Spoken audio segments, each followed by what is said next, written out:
The failure of the Kim's kits in the identified polling station could not be taken as a yardstick of the performance of Kim's kits in the whole country. All affected voters who could have complained were not disenfranchised, as they were able to exercise their democratic right to vote manually, end of quotes.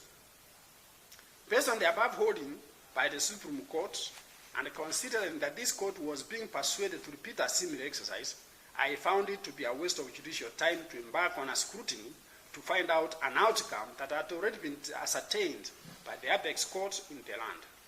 Although voting commenced at 12 midday, voters who were willing to vote were given an opportunity to do so. Time was indeed extended to compensate for the time lost.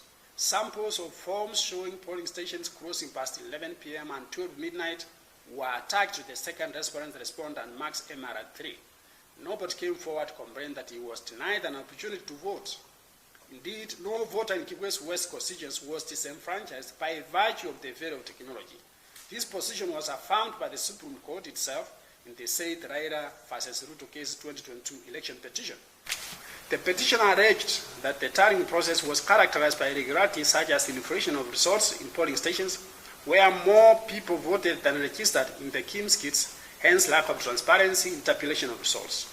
He alleged that the first respondent did not adduce as evidence from the 7As to show how tabulation of results was done, and the results supposed to be signed by the agents were not signed.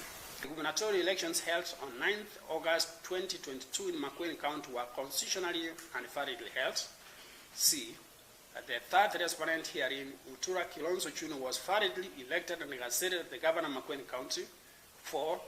That the petitioner's repair cost of the petition assessed and payable at 1 million shillings to the first and second respondents jointly and in equal amounts, and 2 million shillings to the third respondent. E. A certificate of determination in accordance with the Section 861 of the Elections Act to issue to the IBC and the Speaker of the Senate.